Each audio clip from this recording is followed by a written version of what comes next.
श्री गणेशाय नमः। ओम सत्यदेवाय नमः। ओम सत्यात्मने नमः। ओम सत्यभूताय नमः। ओम सत्यपुरुषाय नमः। ओम सत्यनाथाय नमः। ओम सत्यसाक्षिणे नमः। ओम सत्ययोगाय नमः। ओम सत्यज्ञानाय नमः। ओम सत्यज्ञानप्रियाय नमः। ओम सत्यनिधये नमः। ओम सत्यसंभवाय नमः। ओम सत्यप्रभवे नमः। ओम सत्येश्वराय नमः। ओम सत्यकर्मणे नमः। ओम सत्यपवित्राय नमः। ओम सत्यमंगलाय नमः। ओम सत्यगर्भाय नमः। ओम सत्यप्रजापतये नमः। ओम सत्यविक्रमाय नमः। ओम सत्यसिद्धाय नमः। ओम सत्यच्युताय नमः। ओम सत्यवीराय नमः। ओम सत्यबोधाय नमः। ओम सत्यधर्माय नमः। ओम सत्यगर्जाय नमः। ओम सत्यसंतुष्टाय नमः। ओम सत्यवराहाय नमः। ओम सत्यपरायणाय नमः। ओम सत्यपूर्णाय नमः। ओम सत्योषधाय नमः। ओम सत्यशाश्वताय नमः। ओम सत्यप्रबोधनाय नमः। ओम सत्यविभवे नमः। ओम सत्यज्येष्ठाय नमः। ओम सत्यश्रेष्ठाय नमः। ओम सत्यविक्रमिणे नमः। ओम सत्यधन्विने नमः। ओम सत्यमेधाय नमः।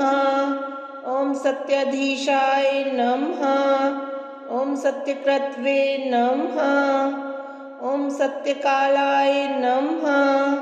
ओम सत्यवत्सलाय नमः। ओम सत्यवस्वे नमः। ओम सत्यमेघाय नमः। ओम सत्यरुद्राय नमः। ओम सत्यब्रह्मणे नमः। ओम सत्यमृताय नमः। ओम सत्यवेदांगाय नमः। ओम सत्यचतुरात्मने नमः। ओम सत्यभोक्त्रे नमः। ओम सत्यशुचये नमः। ओम सत्यार्जिताय नमः। ओम सत्येन्द्राय नमः। ओम सत्यसंग्राय नमः। ओम सत्यस्वर्गाय नमः। ओम सत्यनियमाय नमः। ओम सत्यमेधाय नमः। ओम सत्यवेद्याय नमः। ओम सत्यपीयूषाय नमः। ओम सत्यमायाय नमः। ओम सत्यमोहाय नमः। ओम सत्यसुरानंदाय नमः। ओम सत्यसागराय नमः। ओम सत्यतपसे नमः। ओम सत्यसिंहाय नमः। ओम सत्यमृगाय नमः। ओम सत्यलोकपालकाय नमः। ओम सत्यस्थिताय नमः। ओम सत्यदिक्पालकाय नमः। ओम सत्यधनुर्धराय नमः। ओम सत्याम्बुजाय नमः। ओम सत्यवाक्याय नमः। ओम सत्यगुरवे नमः। ओम सत्यन्यायाय नमः। ओम सत्यसाक्षिणे नमः। ओम सत्यसंवृत्ताय नमः। ओम सत्यसंप्रदाय नमः। ओम सत्यवहनाय नमः। ओम सत्यवायुवे नमः। ओम सत्यशिखराय नमः। ओम सत्यनंदाय नमः। ओम सत्यधिराजाय नमः। ओम सत्यश्रीपादाय नमः। ओम सत्यगुह्याय नमः। ओम सत्योपदराय नमः। ओम सत्यहृदयाय नमः। ओम सत्यकमलाय नमः। ओम सत्यनालाय नमः। ओम सत्यहस्ताय नमः। ओम सत्यबाहवे नमः। ओम सत्यमुखाय नमः। ओम सत्यजीवाय नमः। ओम सत्यदंष्ट्राय नमः। ओम सत्यनासिकाय नमः। ओम सत्यक्षोत्राय नमः। ओम सत्यचक्षुषे नमः। ओम सत्यशीर्षे नमः। ओम सत्यमुकुटाय नमः। ओम सत्यंबराय नमः। ओम सत्यभरणाय नमः। ओम सत्ययुधाय नमः। ओम सत्यश्रीवल्लभाय नमः। ओम सत्यगुप्ताय नमः। ओम सत्यपुष्कराय नमः। ओम सत्यधृताय नमः। ओम सत्यभामारताय नमः। ओम सत्यग्रहरूपिणे नमः। ओम सत्यप्रहरणायुधाय नमः। सत्यनारायण भगवान की जय। वक्रतुंड महाकाय सूर्यकोटि समप्रभा निर्विघ्नं कुरु मे देव सर्वकार्येषु सर्वदा। श्री गणेशाय नमः। ओम नमो भगवते वासुदेवाय। सत्यनारायण भगवान की जय। सत्य को नारायण के रूप में पूजना ही सत्यनारायण भगवान की पूजा है। सत्यनारायण व्रत कथा अलग अलग अध्यायों में छोटी छोटी कहानियों के माध्यम से बताई गई है कि सत्य का पालन ना करने पर किस प्रकार की समस्या आती है। जीवन में सत्य का पालन पूरी निष्ठा और सुदृढ़ता के साथ करना चाहिए। ऐसा ना करने पर भगवान ना केवल नाराज होते हैं अपितु दंड स्वरूप संपत्ति और बंधु बांधवों के सुख से वंचित भी कर देते हैं। सत्यनारायण की पूजा के लिए दूध, मधु, केला, गंगाजल, तुलसी पत्ता, मेवा मिलाकर पंचामृत बनाया जाता है जो भगवान को अत्यंत प्रिय है। इन्हें प्रसाद के रूप में फल, मिष्ठान के अतिरिक्त आटे को भूनकर उसमें चीनी मिलाकर एक प्रसाद बनता है जिसे पंजीरी कहा जाता है, उसका भी भोग लगता है। सत्यनारायण व्रत कथा। एक समय की बात है, नैमिषारण्य तीर्थ में शौनिक आदि 88,000 ऋषियों ने श्री सूत जी से पूछा, हे प्रभु, इस कलयुग में वेद विद्या रहित मनुष्यों को प्रभु भक्ति किस प्रकार मिल सकती है तथा उनका उद्धार कैसे होगा। हे मुनि श्रेष्ठ, कोई ऐसा तप बताइए जिससे थोड़े समय में ही पुण्य मिले और मनवांछित फल भी मिल जाए। इस प्रकार की कथा सुनने की हम इच्छा रखते हैं। सर्वशास्त्रों के ज्ञाता सूत जी बोले, हे वैष्णवों में पूज्य, आप सभी ने प्राणियों के हित की बात पूछी है, इसलिए मैं एक ऐसे श्रेष्ठ व्रत को आप लोगों को बताऊंगा जिसे नारद जी ने लक्ष्मी नारायण जी से पूछा था और लक्ष्मीपति ने मुनि श्रेष्ठ नारद जी से कहा था। अब आप इसे ध्यान से सुनिए। एक समय की बात है, योगीराज नारद जी दूसरों के हित की इच्छा लिए अनेकों लोकों में घूमते हुए मृत्यु लोक में आ पहुँचे। यहाँ उन्होंने अनेक योनियों में जन्मे प्रायः सभी मनुष्यों को अपने कर्मों द्वारा अनेक दुखों से पीड़ित देखा। उनका दुख देख नारद जी सोचने लगे कि कैसा यत्न किया जाए जिसके करने से निश्चित रूप से मानव के दुखों का अंत हो जाए। इसी विचार पर मनन करते हुए वह विष्णु लोक में गए। वहां वह देवों के इष्ट नारायण की स्तुति करने लगे, जिनके हाथों में शंख, चक्र, गदा और पद्म थे, गले में वनमाला पहने हुए थे। स्तुति करते हुए नारद जी बोले, हे भगवान, आप अत्यंत शक्ति से संपन्न हैं। मन तथा वाणी भी आपको नहीं पा सकती है। आपका आदि, मध्य तथा अंत नहीं है। निर्गुण स्वरूप सृष्टि के कारण भक्तों के दुख को दूर करने वाले हैं। आपको मेरा नमस्कार है। नारद जी की स्तुति सुन विष्णु भगवान बोले, हे मुनि श्रेष्ठ, आपके मन में क्या बात है? आप किस काम के लिए पधारे हैं, उसे निसंकोच कहो। इस पर नारद मुनि बोले कि मृत्यु लोक में अनेक योनियों में जन्मे मनुष्य अपने कर्मों के द्वारा अनेकों दुखों से दुखी हो रहे हैं। हे नाथ, आप मुझ पर दया रखते हैं तो बताइए कि वो मनुष्य थोड़े प्रयास से ही अपने दुखों से कैसे छुटकारा पा सकते हैं। श्री हरि बोले, हे नारद, मनुष्यों की भलाई के लिए तुमने बहुत अच्छी बात पूछी है। जिसके करने से मनुष्य मोह से छूट जाता है, वह बात मैं कहता हूँ, उसे सुनो। स्वर्गलोक व मृत्युलोक दोनों में एक दुर्लभ उत्तम व्रत है जो पुण्य देने वाला है। आज प्रेमवश होकर मैं उसे तुमसे कहता हूँ। श्री सत्यनारायण भगवान का यह व्रत अच्छी तरह विधान पूर्वक करके मनुष्य तुरंत ही यहाँ सुख भोग कर मरने पर मोक्ष पाता है। श्री हरि के वचन सुन नारद जी बोले कि उस व्रत का फल क्या है और उसका विधान क्या है? यह व्रत किसने किया था?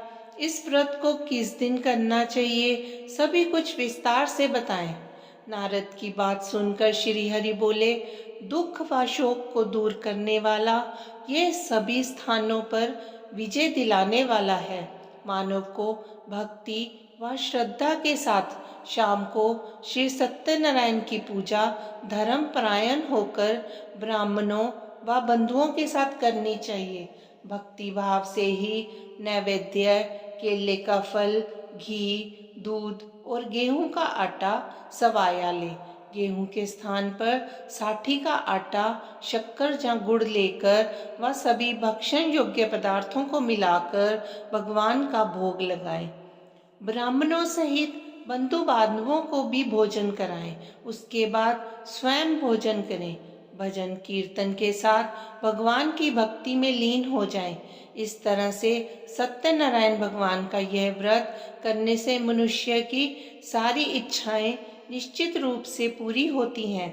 इस कलिकाल अर्थात कलयुग में मृत्युलोक में मोक्ष का यही एक सरल उपाय बताया गया है। श्री सत्यनारायण व्रत कथा का पहला अध्याय संपूर्ण। श्री सत्यनारायण भगवान की जय। सत्यनारायण भगवान की व्रत कथा का दूसरा अध्याय।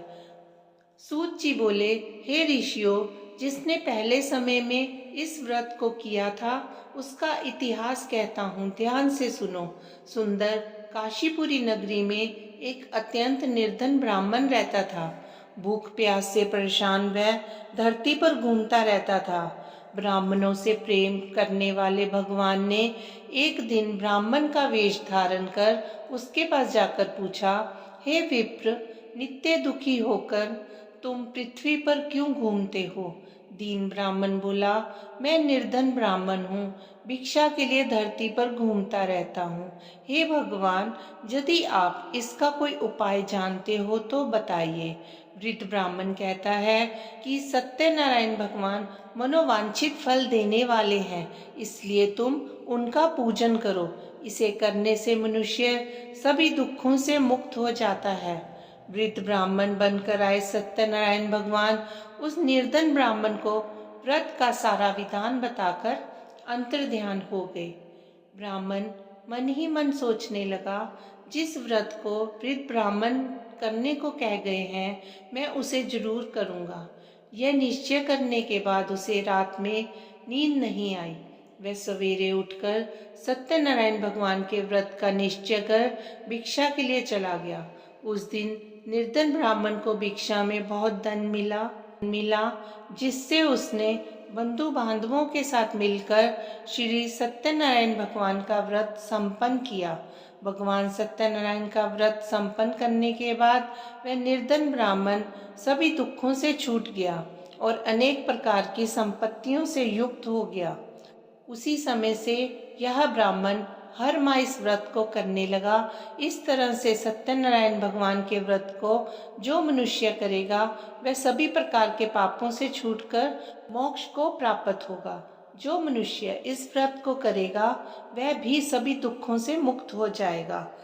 सूत जी बोले कि इस तरह से नारद जी से नारायण जी का कहा हुआ श्री सत्यनारायण व्रत को मैंने तुमसे कहा। हे विप्रो, मैं अब और क्या कहूँ? ऋषि बोले, हे मुनिवर, संसार में उस विप्र से सुनकर और किस किस ने इस व्रत को किया, हम सब इस बात को सुनना चाहते हैं। इसके लिए हमारे मन में श्रद्धा का भाव है। सूत जी बोले, हे मुनियों, जिसने इस व्रत को किया है वे सब सुनो। एक समय वही विप्र धन व ऐश्वर्य के अनुसार अपने बंधु बांधवों के साथ इस व्रत को करने को तैयार हुआ। उसी समय एक लकड़ी बेचने वाला बूढ़ा आदमी आया और लकड़ियां बाहर रखकर अंदर ब्राह्मण के घर में गया। प्यास से दुखी व लकड़हारा उनको व्रत करते देख विप्र को नमस्कार कर पूछने लगा, आप यह क्या कर रहे हैं तथा इसे करने से क्या फल मिलेगा? कृपया मुझे भी बताएं। ब्राह्मण ने कहा कि सभी मनोकामनाओं को पूरा करने वाला यह सत्यनारायण भगवान का व्रत है। इनकी कृपा से ही मेरे घर में धन धान्य आदि की वृद्धि हुई है। विप्र से सत्यनारायण व्रत के बारे में जानकर लकड़हारा बहुत प्रसन्न हुआ। चरणामृत लेकर व प्रसाद खाने के बाद वह अपने घर गया। लकड़हारे ने अपने मन में संकल्प किया कि आज लकड़ी बेचने से जो धन मिलेगा उसी से श्री सत्यनारायण भगवान का उत्तम व्रत करूंगा। मन में इस विचार को ले बूढ़ा आदमी सिर पर लकड़ियां रखकर उस नगर में बेचने गया जहां धनी लोग ज्यादा रहते थे। उस नगर में उसे अपनी लकड़ियों का दाम पहले से 4 गुना अधिक मिलता है। बूढ़ा प्रसन्नता के साथ दाम लेकर केले, शक्कर, घी, दूध, दही तथा गेहूं का आटा ले और सत्यनारायण भगवान के व्रत की अन्य सामग्रियां लेकर अपने घर गया। वहां उसने अपने बंधु बांधवों को बुलाकर विधि विधान से सत्यनारायण भगवान का पूजन और व्रत किया। इस व्रत के प्रभाव से वह बूढ़ा लकड़हारा धन, पुत्र आदि से युक्त होकर संसार के समस्त सुख होकर अंत काल में वैकुंठ धाम चला गया। श्री सत्यनारायण व्रत कथा का दूसरा अध्याय संपूर्ण। सत्यनारायण भगवान की जय। सत्यनारायण भगवान की व्रत कथा का तीसरा अध्याय। सूत जी बोले, हे श्रेष्ठ मुनियों, अब आगे की कथा कहता हूँ। पहले समय में उल्कामुख नाम का एक बुद्धिमान राजा था। वह सत्यवक्ता और जितेंद्रिय था। प्रतिदिन देव स्थानों पर जाता और निर्धनों को धन देकर उनके कष्ट दूर करता था। उनकी पत्नी कमल के समान मुख वाली तथा सती साध्वी थी। भद्रशिला नदी के तट पर उन दोनों ने श्री सत्यनारायण भगवान का व्रत किया। उसी समय साधु नाम का एक वैश्य आया। उसके पास व्यापार करने के लिए बहुत सा धन भी था।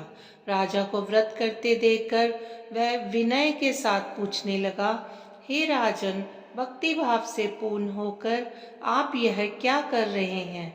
मैं सुनने की इच्छा रखता हूँ, तो आप मुझे बताएं। राजा बोला, हे साधु, अपने बंधु बांधवों के साथ पुत्र आदि की प्राप्ति के लिए श्री सत्यनारायण भगवान का व्रत व पूजन कर रहा हूँ। राजा के वचन सुन साधु आदर से बोला, हे राजन, मुझे इस व्रत का सारा विधान कहिए। आपके कथनानुसार मैं भी इस व्रत को करूँगा। मेरे भी संतान नहीं है और इस व्रत को करने से निश्चित रूप से मुझे संतान की प्राप्ति होगी। राजा से व्रत का सारा विधान सुन व्यापार से निवृत्त हो वह अपने घर गया। साधु वैश्य ने अपनी पत्नी को संतान देने वाले इस व्रत का वर्णन कह सुनाया और कहा कि जब मेरी संतान होगी तब मैं इस व्रत को करूँगा। साधु ने इस तरह के वचन अपनी पत्नी लीलावती से कहे। एक दिन लीलावती पति के साथ आनंदित हो संसारिक धर्म से प्रवृत्त होकर सत्यनारायण भगवान की कृपा से गर्भवती हो गई। 10वें महीने में उसके गर्भ से एक सुंदर कन्या ने जन्म लिया। दिनों दिन वह ऐसे बढ़ने लगी जैसे कि शुक्ल पक्ष का चंद्रमा बढ़ता है। माता पिता ने अपनी कन्या का नाम कलावती रखा। एक दिन लीलावती ने मीठे शब्दों से अपने पति को याद दिलाया कि आपने सत्यनारायण भगवान के जिस व्रत को करने का संकल्प किया था उसे करने का समय आ गया है। आप इस व्रत को करिए। साधु बोला कि हे प्रिय, इस व्रत को मैं उसके विवाह पर करूँगा। इस प्रकार अपनी पत्नी को आश्वासन देकर वह नगर को चला गया। कलावती पिता के घर में रह वृद्धि को प्राप्त हो गई। साधु ने एक बार नगर में अपनी कन्या को सखियों के साथ देखा तो तुरंत ही दूत को बुलाया और कहा कि मेरी कन्या के योग्य वर देखकर आओ। साधु की बात सुनकर दूत कंचन नगर में पहुंचा और वहां देखभाल कर लड़की के सुयोग्य वनिक पुत्र को ले आया। सुयोग्य लड़के को देख साधु ने बंधु बांधवों को बुलाकर अपनी पुत्री का विवाह कर दिया। लेकिन दुर्भाग्य की बात ये कि साधु ने अभी भी श्री सत्यनारायण भगवान का व्रत नहीं किया। इस पर श्री भगवान क्रोधित हो गए और श्राप दिया कि साधु को अत्यधिक दुख मिले। अपने कार्य में कुशल साधु बनिया जमाई को लेकर समुद्र के पास स्थित रत्नासारपुर नगर में गया। वहां जाकर दामाद ससुर दोनों मिलकर चंद्रकेतु राजा के नगर में व्यापार करने लगे। एक दिन भगवान सत्यनारायण की माया से एक चोर राजा का धन चुराकर भाग रहा था। उसने राजा के सिपाहियों को अपना पीछा करते देख चुराया हुआ धन वहां रख दिया जहां साधु अपने जमाई के साथ ठहरा हुआ था।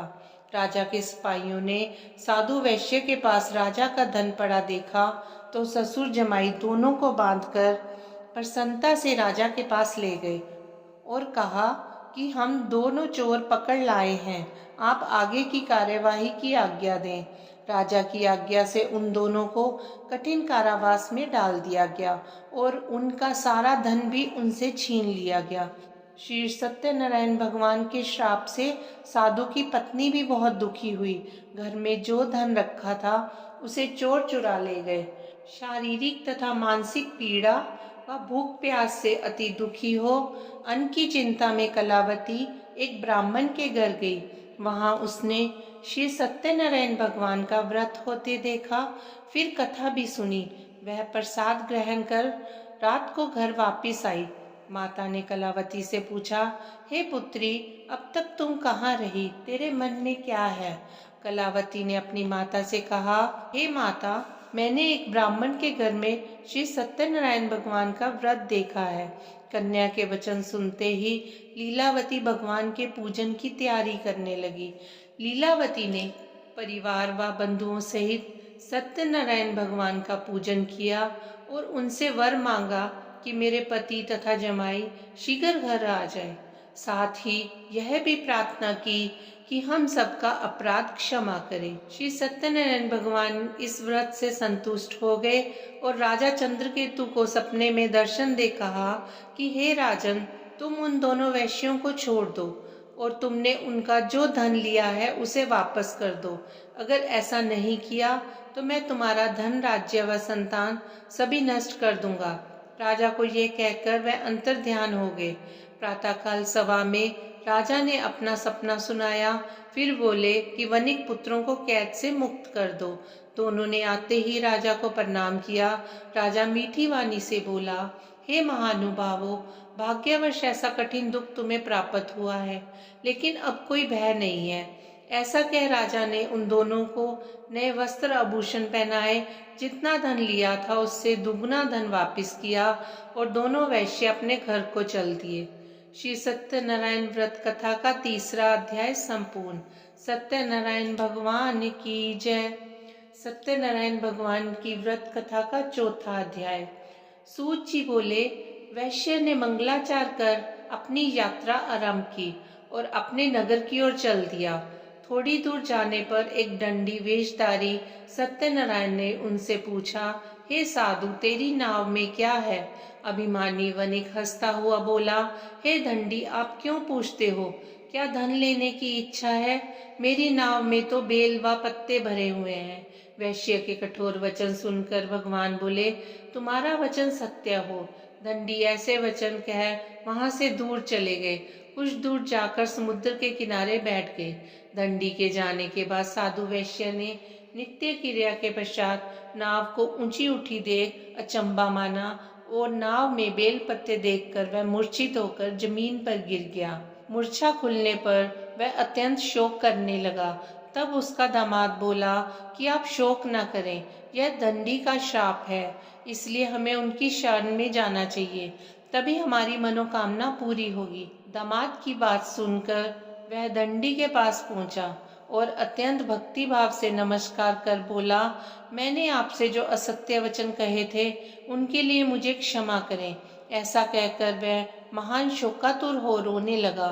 तब दंडी भगवान बोले, हे वणिक पुत्र, मेरी आज्ञा से बार बार तुम्हें दुख प्राप्त हुआ है, तू मेरी पूजा से विमुख हुआ है। साधु बोला, हे भगवान, आपकी माया से ब्रह्मा आदि देवता भी आपके रूप को नहीं जानते, तब मैं अज्ञानी कैसे जान सकता हूँ? आप प्रसन्न होइए, मैं सामर्थ्य के अनुसार आपकी पूजा करूँगा। मेरी रक्षा करो और पहले के समान नौका में धन भर दो। साधु वैश्य के भक्ति पूर्वक वचन सुनकर भगवान प्रसन्न हो गए और उसकी इच्छा अनुसार वरदान देकर अंतर ध्यान हो गए। ससुर जमाई जब नाव पर आए तो नाव धन से भरी हुई थी। फिर वही अपने अन्य साथियों के साथ सत्यनारायण भगवान का पूजन कर अपने नगर को चल दिए। जब नगर के नजदीक पहुंचे तो दूत को घर पर खबर करने के लिए भेज दिया।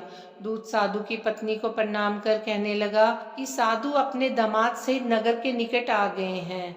दूत की बात सुनकर साधु की पत्नी लीलावती ने बड़े हर्ष के साथ सत्यनारायण भगवान का पूजन कर अपनी पुत्री कलावती से कहा कि मैं अपने पति के दर्शन को जाती हूँ, तू कार्य पूर्ण कर शीघ्र आ जाना। माता के ऐसे वचन सुन कलावती जल्दी में प्रसाद छोड़कर अपने पति के पास चली। प्रसाद की अवज्ञा के कारण श्री सत्यनारायण भगवान रुष्ट हो गए और नाव सहित उसके पति को पानी में डुबो दिया। कलावती अपने पति को वहां ना पाकर रोती हुई जमीन पर गिर गई। नौका को डूबा हुआ देख व कन्या को रोता देखकर साधु दुखी होकर बोला, हे प्रभु, मुझसे या मेरे परिवार से जो भूल हुई है उसे क्षमा करें। साधु के दीन वचन सुनकर श्री सत्यनारायण भगवान प्रसन्न हो गए और आकाशवाणी हुई, हे साधु, तेरी कन्या मेरे प्रसाद को छोड़कर आई है, इसलिए उसका पति अदृश्य हो गया है। यदि वह घर जाकर प्रसाद खाकर लौटे तो इसका पति अवश्य मिलेगा।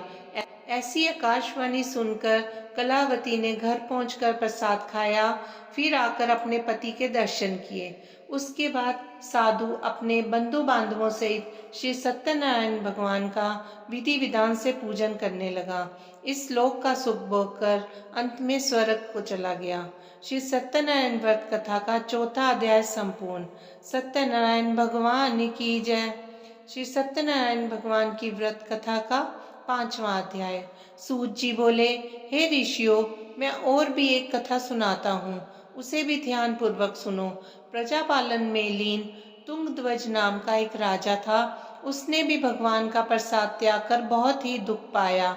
एक बार वन में जाकर वन्य पशुओं को मारकर वह बड़ के पेड़ के नीचे आया। वहां उसने ग्वालों को भक्ति भाव से अपने बंधुओं सहित सत्यनारायण भगवान का पूजन करते देखा। अभिमानवश राजा ने उन्हें देखकर ना वहां गया ना भगवान को नमस्कार किया। ग्वालों ने राजा को जब प्रसाद दिया, उसने वह प्रसाद नहीं खाया और वहीं छोड़कर अपने नगर को चला गया।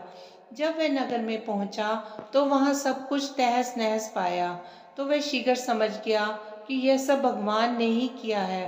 वह दोबारा ग्वालों के पास पहुंचा और विधि पूर्वक पूजा कर प्रसाद खाया तो श्री सत्यनारायण भगवान की कृपा से सब कुछ पहले जैसा हो गया। दीर्घकाल तक सुख भोगने के बाद मरणोपरांत उसे स्वर्ग की प्राप्ति हुई। जो मनुष्य इस परम दुर्लभ व्रत को करेगा, भगवान सत्यनारायण की अनुकंपा से उसे धन धान्य की प्राप्ति होगी। निर्धन धनी होता है, संतानहीन मनुष्य को संतान सुख मिलता है और सारे मनोरथ पूर्ण होने पर मानव अंत में वैकुंठ धाम को जाता है। सूत जी बोले, जिन्होंने पहले इस व्रत को किया है, अब उनके दूसरे जन्म की कथा कहता हूँ। वृद्ध शतानंद ब्राह्मण ने सुदामा का जन्म लेकर मोक्ष प्राप्त किया। लक्कड़हारे ने अगले जन्म में निषाद बनकर मोक्ष प्राप्त किया। उल्कामुख नाम का राजा दशरथ होकर बैकुंठ गया। साधु नाम के वैश्य ने मोरध्वज बनकर अपने पुत्र को आरे से चीरकर मोक्ष पाया। महाराज तुंगध्वज ने स्वयंभू होकर भगवान के भक्ति युक्त कर्म कर मोक्ष पाया। श्री सत्यनारायण व्रत कथा का 5वां अध्याय संपूर्ण। श्री सत्यनारायण भगवान की जय।